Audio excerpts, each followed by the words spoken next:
আন্তরিক শুভেচ্ছা অভিনন্দন। আমি সাথে আছি মোস্তাফিজুর রহমান মানিক। তো আজকে আমরা যে বিষয়টি নিয়ে আলোচনা করব এটি হচ্ছে বিশ্বের মধ্যে বড় বড় যে উপজাতিগুলো রয়েছে এই উপজাতিগুলোর বিভিন্ন তথ্য নিয়ে আমরা আলোচনা করব। তবে ভিডিওটি শুরু করার আগে আমি অবশ্যই আপনাদেরকে অনুরোধ জানাবো, যদি আপনাদের ভিডিওটি ভালো লাগে অবশ্যই আপনারা লাইক, কমেন্ট এবং শেয়ার করবেন।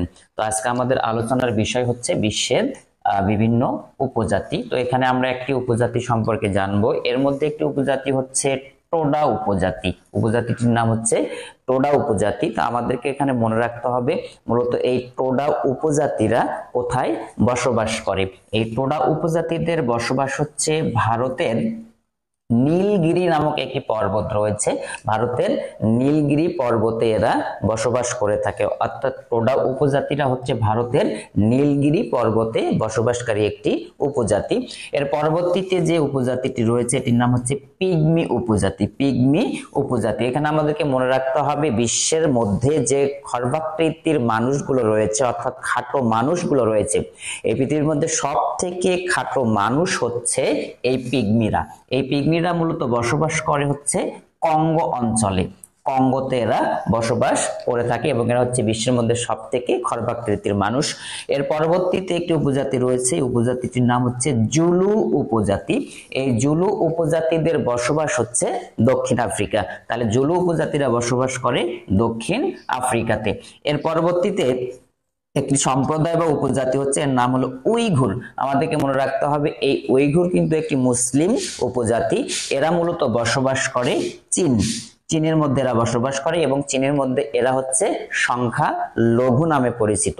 এর পরবর্তীতে রয়েছে মাওরি। এই মাওরি উপজাতিরা বসবাস করে নিউজিল্যান্ডে। নিউজিল্যান্ডের যে উপজাতি রয়েছে এর নাম হলো মাওরি। এর পরবর্তীতে রয়েছে রেড ইন্ডিয়ান উপজাতি। এদের বসবাস হচ্ছে আমেরিকা বা যুক্তরাষ্ট্রে। তাহলে আমেরিকা বা যুক্তরাষ্ট্রে যে উপজাতিরা বসবাস করে তাদের নাম হচ্ছে রেড ইন্ডিয়ান। এর পরবর্তীতে রয়েছে তাতার। এটি একটি আলোচিত উপজাতি, এরা যোদ্ধা উপজাতি।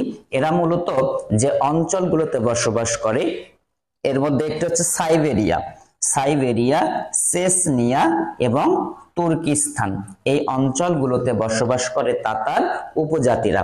এর পরবর্তীতে রয়েছে কুর্দি উপজাতি। এরা মূলত হচ্ছে কুর্দিস্তানের অন্তর্ভুক্ত। তো এই কুর্দিস্তান জায়গাটি কিন্তু কয়েকটি দেশের অন্তর্ভুক্ত। এর মধ্যে একটি হচ্ছে ইরান, ইরাক এবং তুরস্ক। তার মানে ইরান, ইরাক, তুরস্কের অন্তর্ভুক্ত যে একটি অঞ্চল রয়েছে কুর্দিস্তান, এই কুর্দিস্তানে যারা বসবাস করতেছে ওই উপজাতিদেরকে বলা হয় কুর্দি উপজাতি।